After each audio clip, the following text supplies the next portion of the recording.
On the day of the grand wedding, the Genbei Marquise's mansion was decorated with lanterns and colored banners. I sat quietly on the wedding bed covered in red silk, my face hidden by the wedding veil, listening to the sounds of clinking glasses and boisterous toasts from the front hall. My fingertips were as cold as frost. In my past life, it was the same time, the same scene. I too had once waited with full anticipation for the arrival of the groom, the heir of the Weiwu Marquise's mansion, Mirongju. However, what I got instead was a panicked report from a maid. My cousin, Bai Li, who was living in the Marquise's mansion, had slipped and fallen into the water in the back garden. And so, at this auspicious moment, my husband abandoned a hall full of guests and his new wife, and went to save his cousin without a second thought. At that time, I was naive and reckless, tore off my wedding veil and chased after him, crying and making a scene in front of all the guests, completely disgracing the Genbei Marquise's mansion, and becoming the laughingstock of the entire capital city. And all of this was merely the first move in a game carefully orchestrated by Bai Li. Miss, the tearful voice of my personal maid, Chuya, interrupted my memories. The heir. He went to save Miss Bai. Under the wedding veil, a scornful smile curved the corners of my lips. Please make sure you are in a comfortable position. We're about to start the main story. Reply in the comments, and let us know which city you are all reading our story from. Here we go again. The exact same beginning, the exact same betrayal. In my past life, my heart felt like it was being twisted by a knife, and I was on the verge of collapse. But having died once and returned through rebirth, my heart was already riddled with 1,000 holes, with no more ripples. I didn't lift the veil and rush out like I did in my past life. Instead, I spoke calmly. Chuya, help me up. Miss. Chuya was stunned, to the front hall. My voice carried not a hint of warmth. She frantically helped me stand up. With my own hands, I lifted that glaring red wedding veil and walked step by step towards the front hall. The gazes of all the guests in the hall shot towards me in unison: surprise, pity, schadenfreude. They had it all. I paid them no mind, walked straight to the front of the main seat, my gaze sweeping across the entire hall. Among the many guests, I saw a figure that didn't quite fit in. He was dressed in a black python robe, his posture as straight and tall as a pine, his expression cold and stern, and a pair of deep eyes were watching me with great interest. It was the Duke of Zhongguo, Xiao Hanyuan, the current emperor's most trusted imperial uncle, a decisive god of war who commands 100,000 iron cavalry. In my past life, he was also an honored guest. But back then, my heart and eyes were filled with nothing but Mirongju, and I never noticed him. I took a deep breath and gave the manor's head steward the first, and also the craziest command of this life: close the manor gates. The head steward froze.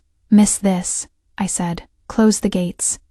My tone suddenly rose, carrying the resolve and killing aura of someone who had died once before. The guests started to stir, and the sound of whispers gradually rose.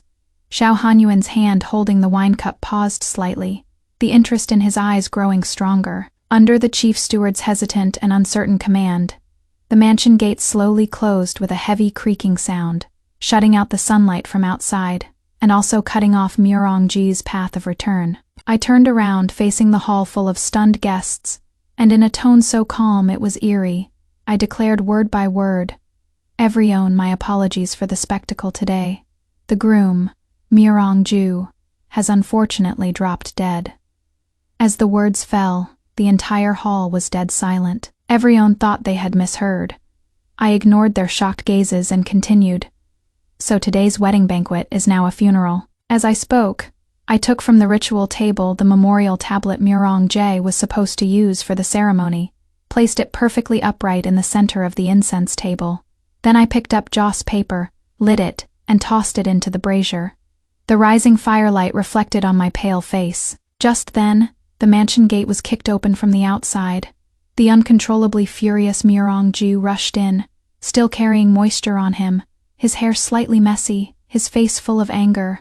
Following closely behind him was Bai Li, draped in his outer robe, soaked through, and pale-faced. "Shen Qingyao, what the hell are you doing?" Mirongji's furious roar resounded through the main hall. He looked at the erected memorial tablet, looked at the joss paper burning in the brazier, his whole body trembling with anger. Bailey weakly leaned against Murongji's side, timidly starting to speak, yet her voice was loud enough for everyone to hear. Cousin-in-law, it is all my fault. Don't you blame cousin. If you are going to blame someone, blame me. I am the one who accidentally fell into the water. I ignored them, just quietly adding joss paper to the brazier, murmuring to myself, "Oh husband, you died so miserably." Murongji's blood rushed to his head. He darted forward to knock over the brazier, but was stopped by a figure. Xiao Hanyuan had somehow appeared in front of me, lightly pressing down on Murongji's wrist with one hand. He clearly wasn't using much force, yet Murongji couldn't move an inch. Hair of Marquis Wei Wu, Xiao Hanyuan's voice was as cold as ice. The dead deserve respect, just let her send him off in peace. Murongji was both shocked and furious. Duke of Zhongguo. Xiao Hanyuan didn't look at him, his deep gaze falling upon me as if wanting to see right through me. I gave him a slight nod as thanks, then continued burning my paper. Shen Qingyao, are you insane? Get rid of all this stuff immediately and apologize to the guests. Murongji couldn't break free from Xiao Hanyuan's grip and could only glare at me furiously. Apologize? It was as if I'd heard the biggest joke in the world. I stood up, looking straight at his face, which was twisted with rage. In my past life, on that rainy night, when he forced me to drink poisoned wine with his own hands to prove his innocence, he wore this exact same expression. The one who should apologize is you, Murongju. Bailey's eyes reddened, and tears rolled down like pearls from a broken string. Sister-in-law, please don't be like this. Cousin was just anxious for a moment. He really does have you in his heart. Shut up. I gave her a cold glance. Do you have any right to speak here? A mere orphan living under someone else's roof. Who gave you the nerve to appear here on my wedding day, all disheveled and clinging to my husband? Bailey's face instantly turned deathly pale. She hadn't expected that I would expose her identity so mercilessly. Murongji protectively pulled her behind him, feeling sorry for her, and snapped angrily at me. Qingyao, Lear is weak. She didn't do it on purpose. Why must you be so aggressive? Meme aggressive. I started laughing, my laughter shrill. Fine, then I'll show you what real aggression looks like. I turned to Chuyue. Bring me the thing I had you keep. Although Chuyue didn't understand why, she still quickly took an envelope out from her sleeve and handed it to me. In front of everyone, I pulled the paper out of the envelope and unfolded it. This is not a wedding invitation, I said loudly to Murongji, and also to the entire hall of guests. This is the bill of divorce from me, Shen Qingyao, to Murongji. The words bill of divorce were like a clap of thunder, making the entire hall buzz. Since ancient times, only husbands have divorced wives. When has a wife ever divorced a husband? This is simply an unheard of, bizarre tale. Murongji's expression went from anger to shock, then from shock to humiliation, turning the color of pig liver. What did you say? I said. I am divorcing you. I brandished the letter of divorce before him and read aloud, each word ringing and forceful. Murongji, heir of Marquis Wei Wu, has by his conduct committed 3 offenses, and is unworthy to be my Shen Qingyao's husband. First, for being an unrighteous husband. On the day of the grand wedding, during the wedding ceremony, you abandoned your legitimate wife for a woman of unknown identity, causing the wedding to become a laughingstock. This is the first crime. Second, for being an unfilial son. This marriage was bestowed by His Majesty. Your action not only caused the Zhenbei Marquise's mansion, and the Weiwu Marquise's mansion to be utterly disgraced, but it also showed contempt for the imperial grace, and placed your parents in a state of unfiliality. This is the second crime. Third, you are unwise, blinded by treacherous villains, unable to distinguish black from white, unable to tell the loyal from the treacherous. For the sake of false affection, you abandoned the righteousness of husband and wife. This is the third sin. With every point I made, Murongji's face turned a shade paler. When I was done speaking, he was already deathly pale, his lips trembling, unable to utter a single word. Just then, my father, Marquis Zhenbei, Shen Jingyuan, and my mother, as well as Marquise and Marquise Weiwu, finally rushed over from the back hall. Nonsense! My father roared angrily. Qingyao, what are you doing? Hurry up and apologize to the heir and the Marquise. Marquise Weiwu went even further, pointing at my nose and cursing. You, Shen Qingyao, trying to rebel before you've even married into the family. Our Murong family can't have a vicious daughter-in-law like you. I watched them with cold eyes, not a single ripple in my heart. These were my relatives, my family. From my past life to this one, they would only ever make me give in, make me compromise and swallow my grievances. I ignored them, and just threw that letter of divorce, along with the marriage certificate I had already prepared, into the burning brazier. From this day forward, the marriage agreement between me, Shen Qingyao, and Murong Jie is null and void, and we have nothing more to do with each other. Tongues of fire licked at the paper, turning that glaring red into ashes. Rebellion. This is absolute rebellion. My father was so angry, he was stomping his feet, raising his hand to strike me. But the slap never fell. Xiao Hanyuan moved again at some point, lightly grabbing my father's wrist. His tone was flat, yet it carried an unquestionable pressure. Marquis Shen, to strike your own daughter in the main hall seems rather unbecoming. Father looked at Xiao Hanyuan, daring to be angry but not to speak. I faced him and said calmly, Father, if you insist on forcing my hand today, then I will report in full detail to His Majesty how my concubine mother secretly colluded with the Bai family back then, embezzled military rations, and used it to cover the deficits of her maternal family. Father's expression changed drastically in an instant. This matter was the Shen family's top secret. He thought I knew nothing of it. You could also just strike me dead right now, and that would be the end of it all. I met his gaze without the slightest bit of retreat. Father's arm dropped dejectedly. He knew I would do as I said. I stopped looking at this room full of people, each with their own ulterior motives, and turned to Qiyue saying, Let's go. Where are you going? Murong Jie finally found his voice, which carried a hint of panic he himself hadn't even noticed. I didn't stop walking or turn my head. To a place without you. I'll leave with nothing and start over from scratch. Walking out the main gates of the residence of Marquis Weiwu, the sunlight outside was so piercing I couldn't open my eyes.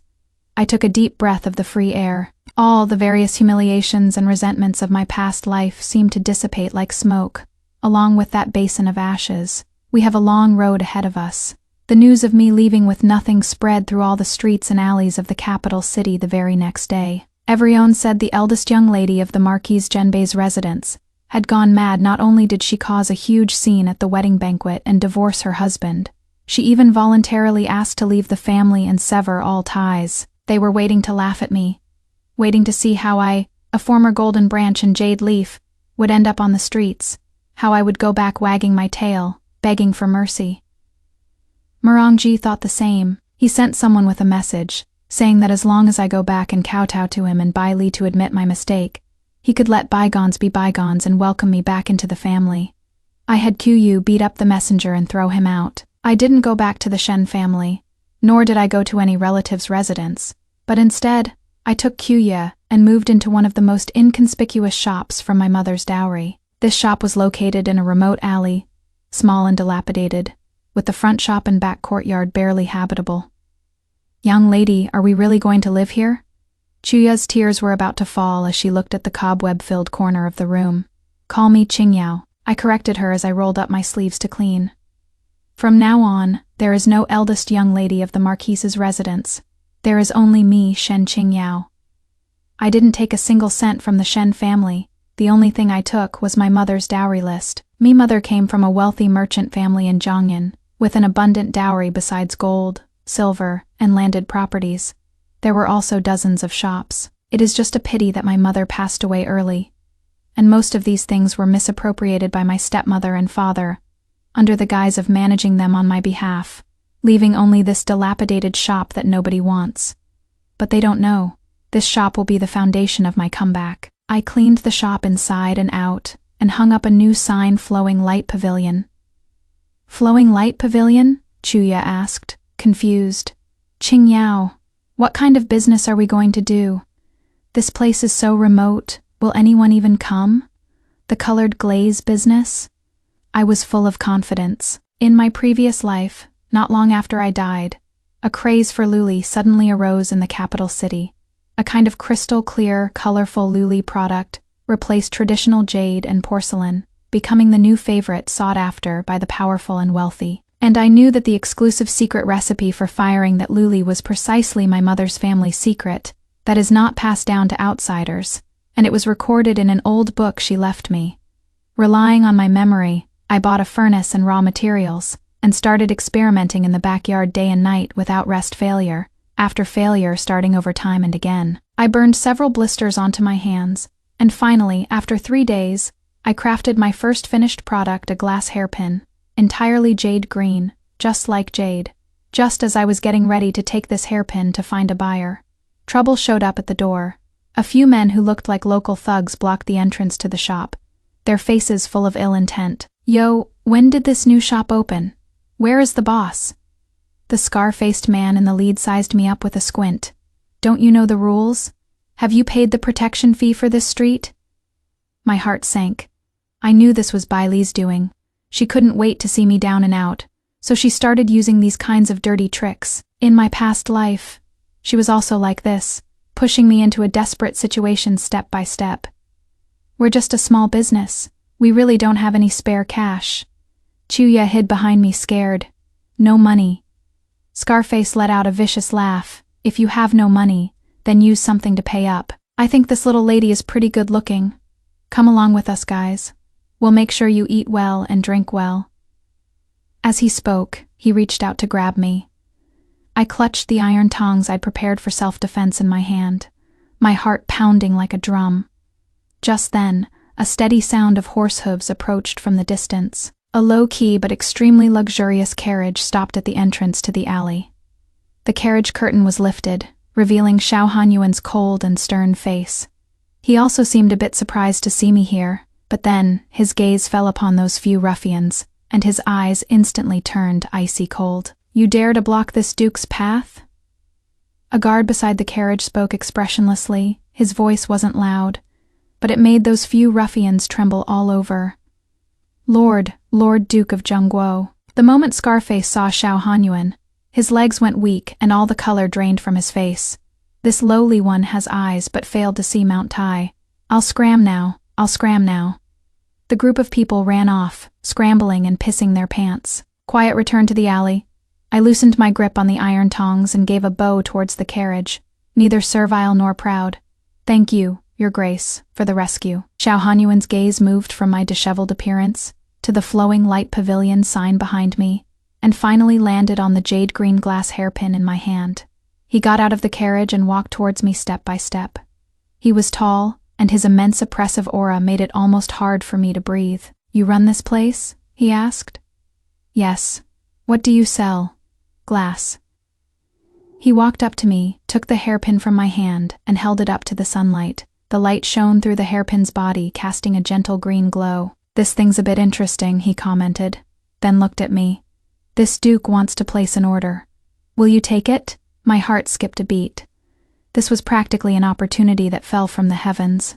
"Please speak, Your Grace." "In 3 days, this duke wants 100 glass items of different designs, decorative pieces, vessels, or jewelry will all do. You name the price." Xiao Hanyuan's tone left no room for argument. 100 pieces. In 3 days, this was an almost impossible task, but I know, this is my only chance. Xiao Hanyuan isn't making things difficult for me. He is offering me protection in his own way. As long as the Duke of Zhongguo's residence becomes my client, no one who doesn't know what is good for them will dare to cause trouble anymore. I raised my head, meeting his deep gaze, and said word by word, "Okay, deposit 50% of the goods value." The corners of Xiao Hanyuan's mouth seemed to pull up slightly, revealing a very faint smile that vanished in an instant. "Approved," he said to the guard behind him. "Give the money." The guard immediately handed over a heavy money pouch. Xiao Hanyuan returned the hairpin to me, then turned to get on the carriage. After taking 2 steps, he stopped again and said without turning his head, "Don't disappoint this duke." Watching the carriage speed off into the dust, I clutched the money pouch in my hand. For the next 3 days, Chuyue and I were practically fighting for our lives. I locked myself in the workshop in the backyard, eating and living by the furnace. In my mind, those exquisite glass designs I had seen in my past life appeared one by one before my eyes. Relying on my memory and the secret formula left by my mother, I continuously mixed the raw materials and controlled the kiln's heat. From crystal-clear wine glasses to vases as thin as a cicada's wing, and then to wall lamps inlaid with gold threads, piece by piece. Glass creations that surpassed the aesthetics of this era were born in my hands. Qiyu was in charge of purchasing and logistics, so tired that her eyes had dark circles.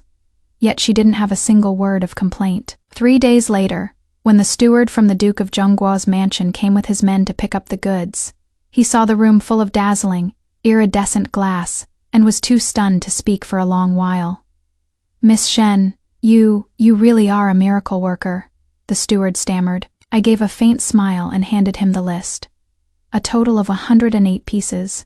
Please inspect and accept them, steward." The order from the Duke of Zhongguo's mansion not only earned me my first pot of gold, but more importantly, through their channels, the name of Luguang Pavilion spread overnight throughout the entire high society of the capital. Those noble ladies and young misses who were once waiting to see me make a fool of myself, now to get a piece of glassware from Luguang Pavilion, don't hesitate to spend a fortune, even sending people to queue outside my little alley all night.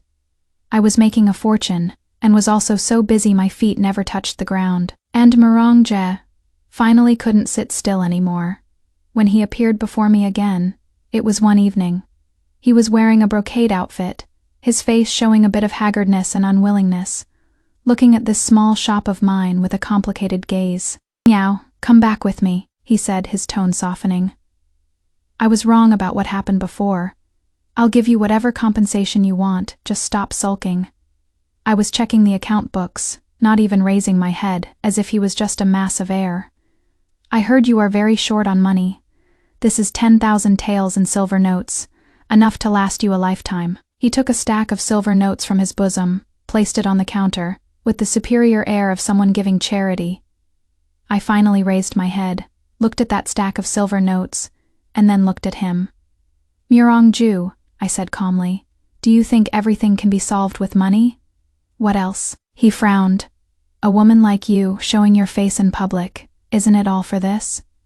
I laughed. So in his eyes, everything I did was just for money. He never understood me, he didn't understand in our past life, and he doesn't deserve to in this one. I picked up that stack of silver notes and right in front of him, slowly threw them one by one into the charcoal brazier beside me. Blue flames flared up, devouring those silver notes completely. Mirongji's face instantly turned livid. "Shen Qingyao, don't you know what is good for you?" Scram. I only said one word, my voice as cold as ice. "Good, very good." Mirongji trembled with anger. "I'd like to see just how long you can be so smug without me. I will make you regret this." He flicked his sleeves and left. I didn't regret it, but his threat soon came true. A few days later, all my raw material suppliers terminated their cooperation with me. I went to ask around, and found out it was the Marquis Wei Wu's manor that had put out the word. Anyone who dares to sell quartz sand to Liu Guangji is going against the Marquis Wei Wu's manor. Quartz sand is the most essential raw material for firing Luli. Without it, my Liu Guangji can only shut its doors for good. This is like pulling the rug out from under me. "Qingyao, what are we going to do? The Mirong family is too much of a bully." Chuyue paced in circles anxiously. I sat in the empty raw material warehouse, silent. I should have known Bai Li wouldn't let this go. She couldn't persuade Mirongju, so she went to persuade Mirongju's mother. Lady Wei Wuhao already hated me to the bone. For her to use such means to suppress me is perfectly normal. "Mirongju, is this what you meant by making me regret it? Do you think you can force me to submit like this? You are wrong." I slowly stood up, with no trace of panic in my eyes, but instead an even greater fighting spirit ignited. I walked to the backyard, and from a corner, dug out a strangely shaped ore. This was what I had bought by chance from a Western Regions merchant a few days ago, called flame crystal stone. This thing doesn't burn in fire and has a special texture, but because it contains a slight poison and is difficult to process, it has always been treated as waste material that no one asks about.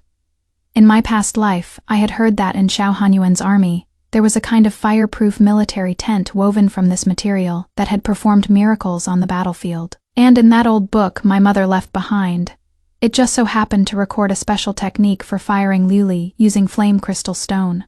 The news that the Mirong family had cut off my supply of raw materials spread quickly. The tide immediately turned among those in the capital, who had once admired Radiant Light Pavilion.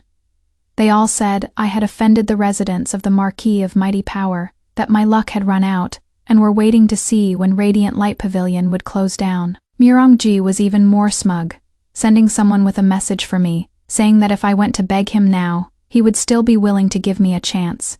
I didn't pay him any mind. For the next few days, I closed my doors to visitors and moved all the flame crystal stones into the workshop. Processing this type of ore was extremely tedious. It needed to be repeatedly soaked in strong liquor and then roasted over a low flame to remove its toxicity. The entire backyard was filled with a pungent smell. Chuyue and I both covered our mouths and noses with wet cloths, working day and night to rush the job. "Qingyao, can this stuff really be used? I heard it is poisonous." Chuyue was full of worry. "Don't worry, as long as we process it the way I said, it'll be fine," I said with certainty. The memories from my past life couldn't be wrong. Although this technique is complex, the quality of the luli produced is far beyond what quartz sand could ever compare to. 7 days later, the new batch of luli was finally out of the kiln. The moment I opened the kiln door, even I was stunned. The colored glaze before me was no longer simply transparent or monochrome, but within its crystal-clear body, it contained a flowing rainbow-like halo. When turned under the candlelight, its brilliance shifted and changed, like the tail feathers of a phoenix during its nirvana, a beauty so breathtaking it was suffocating. Heavens, Chuyue covered her mouth. Is this still Yuli? This is simply a treasure from the heavens. I named it Fangi. I didn't rush to push Fangi to the market, but instead, first picked the most perfect phoenix-patterned wine cup, placed it in a brocade box, and personally delivered it to the Duke of Zhongguo's residence. The one who received me was Xiao Hanyuan himself. He was in his study looking at a map, and when he saw me arrive, he just coolly lifted his eyes. "Something. I am here to present an item to the Duke, and I also want to discuss a business deal with the Duke." I opened the brocade box and pushed it in front of him, when Xiao Hanyuan's gaze landed on the Phoenix Nirvana wine cup. For the first time, a trace of surprise appeared on his eternally stone-cold face. He picked up the wine cup and examined it closely. The splendid light flowing from the cup reflected in his deep eyes, sparkling brilliantly. "You made this with flame crystal stone." He hit the nail on the head. "Your Grace has a sharp eye. I am not surprised he could recognize it. What business do you want to talk about?" He put down his wine cup and looked at me. "I want to cooperate with you, Duke," I said bluntly. "I can provide you with purified flame crystal stones for making fireproof military equipment. In exchange, I need you to help me get the exclusive dealership rights for flame crystal stones in the capital." A flash of admiration passed through Xiao Hanyuan's eyes. He knew the Murong family was suppressing me, and also knew I was in a difficult situation. But he didn't expect that not only did I not ask him for help, but I instead came with a new bargaining chip to negotiate a deal that was even more beneficial to him. "All right," he barely hesitated. "This Duke agrees." With Xiao Hanyuan's support, things went exceptionally smoothly. He not only helped me monopolize all the supply sources of flame crystal stone that could enter the capital, but also took the chance to harshly report the Murong family, who had hoarded a large amount of ordinary quartz sand, preparing to watch me make a fool of myself on the grounds of price-gouging military supplies. The Murong family suffered a double loss. The hoarded raw materials were stuck in their hands, and they became the biggest laughingstock in the capital. And my Liu Guang pavilion, after being quiet for half a month, reopened for business. On the day of the reopening, I only displayed one Fangi product. It was a half-human-height phoenix ornament, with magnificent wings, shimmering with iridescent light. The moment it was unveiled, it stunned the entire crowd. The value of Fangi was more than 10 times that of ordinary luli, and it was only available for custom orders with a monthly limit. It immediately replaced all previous rare treasures, becoming the top luxury item in the capital, with a price but no supply. My career reached an unprecedented peak. An even bigger surprise was still to come. A month later, a report of victory came from the border. In an encounter battle, Xiao Hanyuan's army, because it was equipped with new fireproof tents, made from flame crystal stone, suffered minimal losses under the enemy's fire attack and won a great victory. The overjoyed emperor heaped praise on Xiao Hanyuan in the imperial court. When he heard that the ingenious use of this flame crystal stone was thought up by a woman named Shen Qingyao, he was even more delighted. "Shen Qingyao, Is that the remarkable woman from the Marquis of Zhenbei's residence, the one who divorced the heir of Marquis Weiwu? The emperor had clearly heard the gossip about me as well. Precisely, Xiao Hanyuan replied. A bit interesting. To be able to come up with such a method that benefits the country and its people, she can't be an ordinary woman. The emperor pondered for a moment and ordered, "Summon her to the palace. Jen wants to see her personally." When the news arrived, the Murong families and Bai Li's residences were shrouded in gloom. The day the emperor summoned me was set on his Wanshou festival. This meant that I would appear before all the civil and military officials and the imperial relatives and kinsmen, as a peculiar woman presented as a gift, in full view of everyone.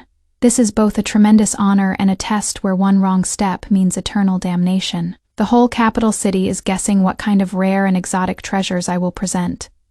With the support of the Marchioness Weiwu, Bai Li even went to great lengths to get a rare person-high blood-colored coral tree from the South China Sea, preparing to completely outshine me at the birthday banquet and steal back the limelight. Murong Ju also sent word that he would find an opportunity at the birthday banquet to plead with the emperor to let us get back together. His words still carried that high and mighty, charitable attitude. I turned a deaf ear to all of this, just locking myself in the workshop, working day and night, with a few of the most skilled artisans to rush produce my birthday gift. On the day of the longevity festival, wearing a simple and elegant set of palace attire, and without any makeup, I walked into the magnificently splendid hall of supreme harmony, led by a eunuch. Everyone's gaze was focused on me, some curious, some contemptuous, some jealous. I saw Murong Ji sitting among the guests. The look he gave me was as complicated as a tangled mess, containing regret, unwillingness, and a strong sense of possessiveness. Bai Li beside him, on the other hand, had a smug look on her face, as if she had already seen me making a fool of myself next. On the dragon throne at the very head sat the emperor, who was imposing without being angry, and beside him, Xiao Hanyuan was sitting upright and proper. When he saw me, his eyes flickered slightly, and he gave me an imperceptible nod. Me heart instantly settled down. The gift-presenting segment began. The gifts from the various princes and high ministers were nothing more than precious treasures of gold and jade, antiques and paintings. The emperor just nodded in acknowledgement, showing no particular reaction. When it was the turn of the Marquis of Weiwu's estate, Lady Ho smugly had people carry up that blood-red coral tree. The moment the coral tree appeared, it drew a wave of gasps. It was indeed a rarely seen treasure. Good, the Marquis of Weiwu's estate has been thoughtful. The emperor nodded, a hint of a smile finally appearing on his face. Bai Li proudly straightened her back and shot me a provocative glance. Then, a eunuch announced in a loud voice, announcing the owner of Liu Guang Pavilion, Shen Qingyao, to present her gift. I slowly walked to the center of the grand hall, bowing deeply towards the dragon throne. Your humble servant, Shen Qingyao, kowtows before your majesty. Long live my emperor. Long, long live. You may rise. The emperor's voice held a trace of curiosity. I heard from the Duke of Zhenguo that you possess the talent to order heaven and earth. I wonder what kind of surprise you have brought us today. Your humble servant dare not claim to have the talent to order heaven and earth, but the gift I present is indeed related to this very land and empire. I clapped my hands, and 4 sturdy servants, carrying a huge object covered with a yellow cloth, slowly walked up into the hall. Under the curious gazes of the crowd, I personally unveiled the yellow cloth. The gasps of amazement from the entire hall were more than 10 times louder than when they had just seen the coral tree. It was a huge map of the empire's territory. The entire map is actually pieced together entirely from colored glaze. The mountains are cyan, the rivers are blue, the plains are green, and the continuous Great Wall is a brilliant gold. What was most shocking was that the map also used small pieces of colored glaze in various different colors to mark the main products of various regions in the Great Yan dynasty. Black represented iron ore, white represented salt fields, red represented copper mines. This is not just an exquisitely crafted work of art, but even more so, an economic map of immense strategic value. The emperor shot up from the dragon throne, quickly walked down the steps, and came before the map, an unprecedented sharp gleam bursting forth in his eyes. Good, what a Shen Qingyao, and what a gift of the state and its people. He stroked the glass map, greatly pleased. We accept this gift. Speak. What reward do you desire? Baile's face was as pale as paper. Her coral tree, before this gift of the state and its people, was so insignificant it was like a joke. I knelt and kowtowed, saying, "It is this subject's honor to be able to share your majesty's burdens. This subject dare not ask for a reward. It is just—" I changed my tune, my tone turning a bit troubled. "It is just that while your servant was drawing this map and checking the data on products from various regions, I discovered a strange thing."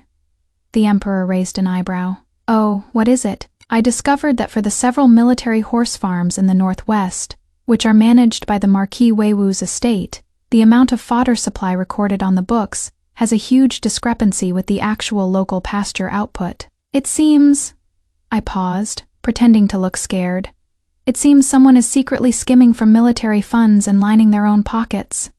This sentence was like a huge rock thrown into a calm lake. Marquis Weiwu's face instantly turned ashen, and Murongju even shot up to his feet, pointing at me, his lips trembling. You are maliciously slandering me."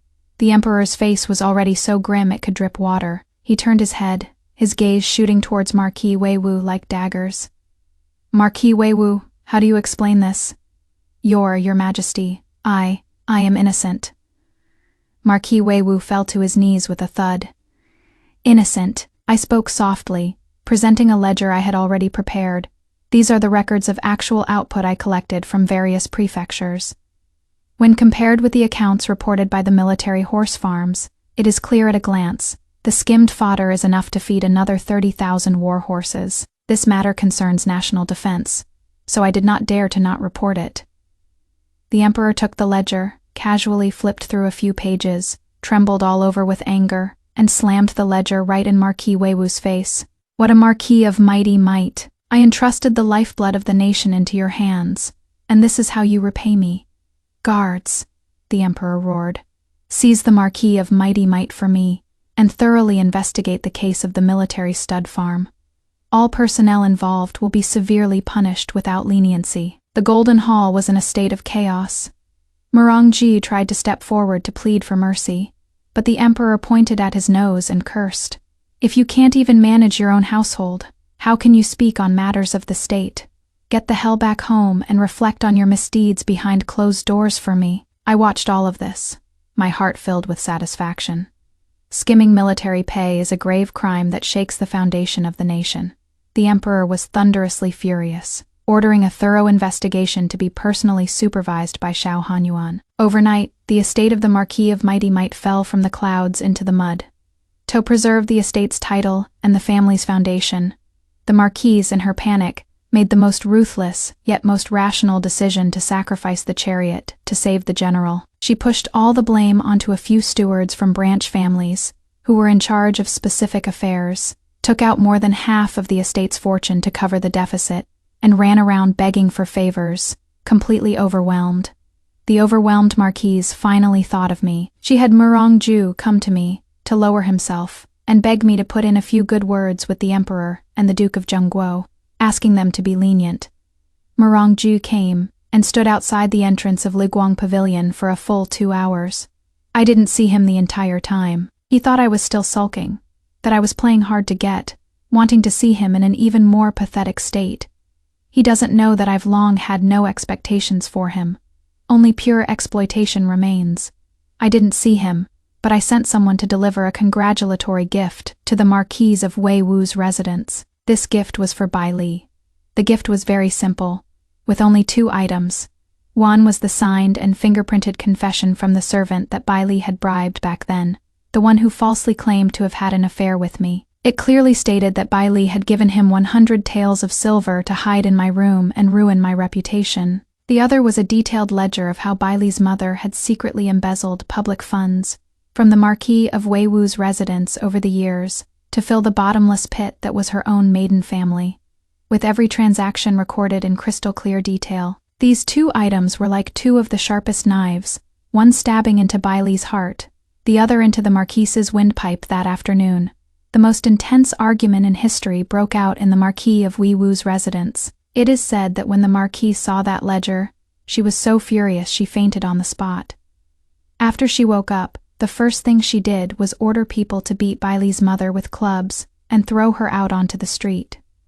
Bai Li lost her one and only, and also her last, support in the Marquise's residence. The way the Marquise looked at her was no longer with the previous pity and exploitation, but was filled with venomous resentment and hatred. In her view, if this Jinx Bai Li hadn't entered their home, how could the Marquis of Weiwu's residence have ended up in this state? From that day on, Bai Li's good days were over. She was no longer that doted on cousin Miss, but had become the punching bag in the Marquise's manor that everyone could step on. The Marquise's wife made her do the roughest chores, washing the entire manor's clothes, scrubbing the chamber pots. At the slightest displeasure, she would be either beaten or cursed. Her once delicate hands were soon covered with frostbite and wounds. Morangji finally learned the truth about catching the adulterers back then from his mother.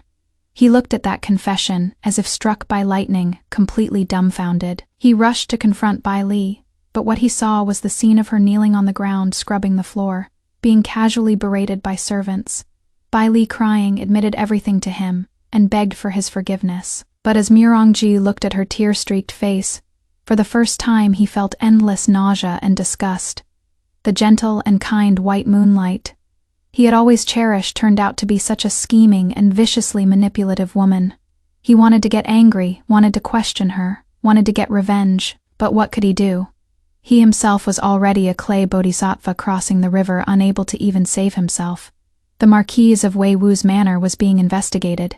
His position as the heir was in jeopardy, and in the eyes of the emperor, he had become a synonym for incompetence. His hatred for Bai Li, intertwined with his ever-deepening regret towards me, gnawed at his heart, day and night, like a venomous snake. He could only watch helplessly the treasure he once held in the palm of his hand, was now shining with immense brilliance in a place he couldn't see. While the pearl he had destroyed with his own hands had become a stumbling block that even he himself detested. This pain of powerlessness will accompany him for his entire life. This is the longest punishment I have prepared for him, just as the mansion of Marquis Weiwu was in an uproar and a complete mess.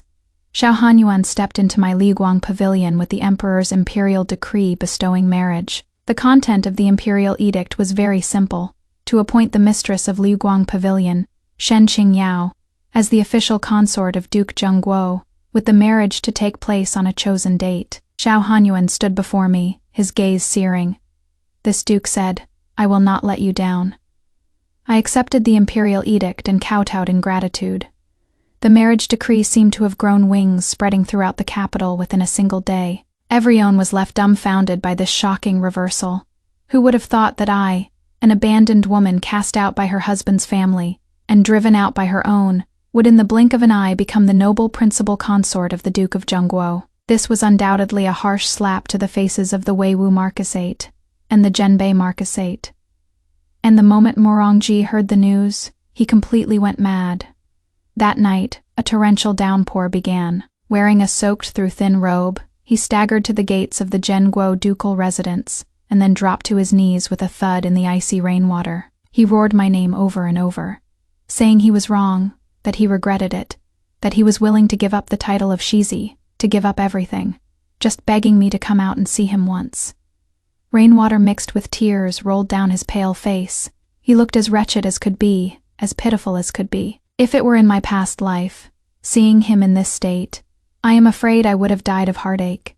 But now I am sitting peacefully in the warm as spring study of the Duke of Zhengguo's residence, playing Go against Xiao Hanyuan from across a window. Outside the window is lightning and thunder, wind and rain lashing down. Inside is bright candlelight and the silent Go board. "Your Grace," outside, Kuya began, unable to bear it. I placed a stone cutting off one of Xiao Hanyuan's large dragons, and said without even raising my head, "Pay it no mind, just a dog barking wildly." Xiao Hanyuan looked at the losing game on the chessboard, then raised his eyes to look at me. My calm and composed side profile, reflected in the candlelight, surprisingly held a degree of indifference that didn't belong to my age. He suddenly smiled, and that smile carried a bit of admiration and a bit of being determined to win. "Qingyao," he spoke, his voice low and pleasant. "It is time to conclude this game." I lifted my eyes, meeting his deep gaze, and nodded slightly. Yes, it is time. Xiao Hanyuan didn't have people drive Morangju away, but instead instructed the butler to go and invite the heir of Marquis Weiwu in. The butler was stunned for a moment, but still respectfully accepted the order and left. Soon Murong-ju, who was soaked through and so cold his lips were purple, was brought in, half dragged and half supported by 2 guards. He thought I had finally softened up and was willing to see him, a hint of wild joy showing on his face. Qingyao, where are you?" he shouted as he struggled. However, Xiao Hanyuan did not bring him to see me. The guards dragged him through corridor after corridor all the way down, and into the dark and damp dungeon of Duke Zhongguo's manor. Deep in the dungeon, a rotten stench hit him in the face. Murong-ji was roughly thrown to the ground. He struggled to raise his head, and by the dim light of the torches on the wall, saw clearly the person locked in the cell opposite. That was a haggard and filthy man, cowering in a corner like a terrified mouse. Murong-ji recognized him. This was the very house servant he had personally caught having an affair with me back then. "You, how can you be here?" Murong-ji's voice was trembling. Xiao Hanyuan slowly walked up to him, looking down at him with eyes as cold as ice. "Murong-ju, haven't you always wanted to know what exactly happened back then?" With a wave of Xiao Hanyuan's hand, the guards dragged that servant out of the prison cell. "Speak." Xiao Hanyuan's voice was devoid of any warmth. The servant trembled all over and stammered. It was Miss Bai who gave me 100 taels of silver, and told me to hide in Miss Shen's room and get caught on purpose when the young lord arrived. I was going to just take the money and leave, but Miss Bai said if I didn't do as I was told, she would have my whole family killed. "Impossible," Murong-ji shrieked. "You are lying. Lear wouldn't do this." "I have already found out everything," Xiao Hanyuan said coldly, "including how Bai Li approached you step by step, how she drugged Shen Qingyao's tea to make her fall unconscious, how she bribed servants to create all sorts of coincidences. That so-called incident of falling into the water was nothing but a trap she deliberately set. She used your pity and guilt for her to slowly eat away at your trust in Shen Qingyao. And you, stupid as a pig, were led by the nose by her for a whole 3 years. Murong-ji looked as if he'd been struck by lightning, collapsing limply to the ground. He recalled all the details from those years. Bai Li always showed up at just the right moment, always added fuel to the fire whenever he started to doubt me, always used her frailty and tears to make him believe in her innocence. So it turns out, all of this was a scheme. It turns out, the one he destroyed with his own hands was the person who truly loved him. "Qingyao," he muttered to himself. "I want to see her. I want to apologize to her." "Apologize?" Xiao Hanyuan sneered.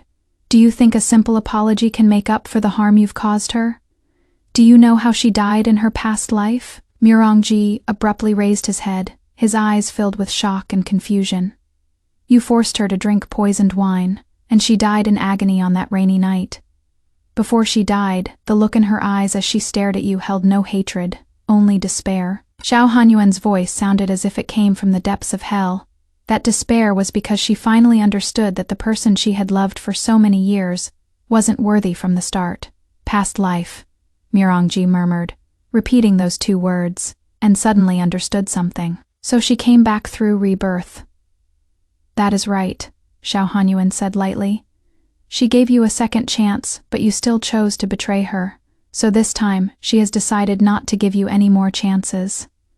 And I will protect her for the rest of her life, and not let her suffer any more harm." Murong-ji knelt on the ground, tears streaming down like rain. He finally understood everything: why she had so resolutely burned the marriage certificate that day, why she could plot against the Marquis of Mighty Might's mansion with such precision, why she was unmoved by all his advances. Because in her heart he was already dead. He died on that rainy night in the previous life. Take him out. Xiao Hanyuan waved his hand. "Tell him from now on to stay away from Shen Qingyao. Otherwise, this duke wouldn't mind making the Marquis of Mighty Might's mansion disappear completely from the capital." Murong-ji was dragged out. Xiao Hanyuan turned around and walked back to the study. I was still sitting in front of the chessboard, holding a white piece, waiting quietly. "It is over." He sat down across from me. I placed the last piece, checkmate. Xiao Hanyuan looked at the chessboard, the corners of his mouth turned up in a smile. "You won. Number." I looked up at him. "We won." Outside the window, the rain had stopped. The sky gradually revealed the fish-belly white of dawn. A new day had begun.